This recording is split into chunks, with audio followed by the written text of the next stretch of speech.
రుద్రంగి ప్రభుత్వ ఉన్నత పాఠశాల పూర్వ విద్యార్థుల ఆత్మీయ సమ్మేళనం విశేషంగా అలరించింది. రుద్రంగి ప్రభుత్వ ఉన్నత పాఠశాలలో 2001 సంవత్సరంలో 10వ తరగతి పూర్తి చేసుకున్న మొదటి బ్యాచ్ విద్యార్థుల ఆత్మీయ సమ్మేళన కార్యక్రమాన్ని శనివారం రోజున పాఠశాల ఆవరణలో ఏర్పాటు చేశారు.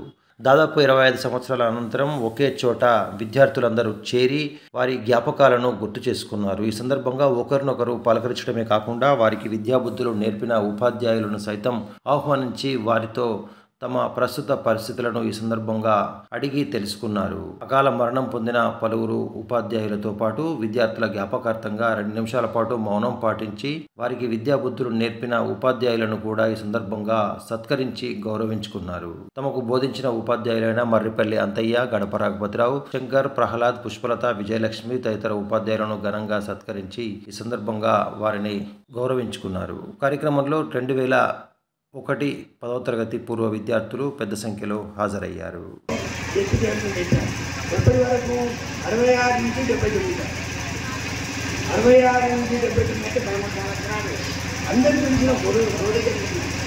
అప్పటి నుంచి ఈ గెట్ టుగెదర్ నడుస్తుంది. గెట్ టుగెదర్ అంటే మీరు కనిపించలేదు. మాకు ఈ పిల్లలు రాలేదు. ఈ పిల్లలు వస్తే మాకు సంతోషం. అరే వీళ్ళ పిల్లవాళ్ళ, అరే వీళ్ళ మీకు అది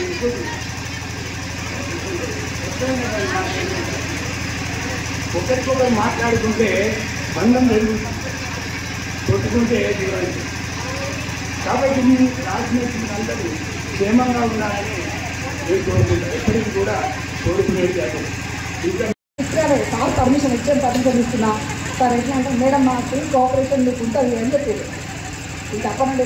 నాకు ఒపీనియన్ ఏంటంటే, నేను ఒక స్టూడెంట్గా ఉన్నప్పుడు నేర్చుకునేది ఏంటంటే, విద్య అవసరము, కానీ క్రమశిక్షణ లేని విద్య బూడిదలో వస్తున్న పన్నీటి లాంటిదని ఒకటి నా మైండ్లో బాగుంది.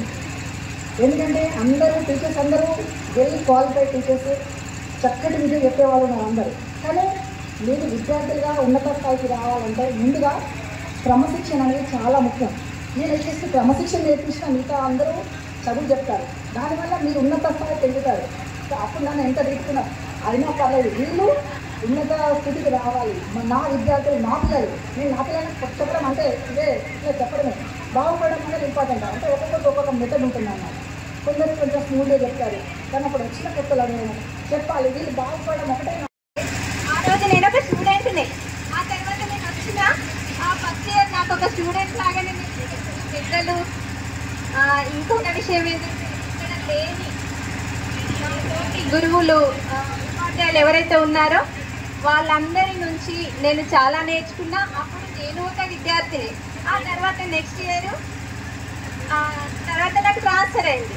అప్పుడు నేను కొత్తగానే, కానీ ఆ తర్వాత నేను మంచి చక్కగా పిల్లలందరికీ న్యాయం చేయాలి, నాలో ఇట్లాంటి ప్రతి బ్యాచ్లో రావాలని కోరుకుంటాం అన్నట్టు. అయితే రోజులు ఎట్లా ఉంటున్నాయి?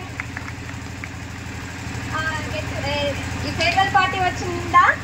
నమస్తే మేడం, నమస్తే. ఆ ఫేర్వెల్ పార్టీ తర్వాత హాయ్ మేడం అనే కాడికి వస్తున్న రోజులు ఇవి. అయితే ఒక విషయం మీతో చెప్పాల్సింది ఏంటంటే, మీరు కూడా పెద్దవాళ్ళయ్యారు. పిల్లల్లో కూడా హై స్కూల్ ఆ స్టేజ్కి వెళ్ళిన పిల్లలు ఉన్నారనుకుంటా. అయితే గమనించాల్సింది ఏంటంటే, విద్యార్థి దశ అనేది చాలా కీలకమైనది. 10th క్లాస్ స్టేజ్ వరకు టర్నింగ్ స్టేజ్. ఇంకా మంచి దానిలోకి వెళ్ళిండు, లేదా అక్కడి నుంచే మనం చాలా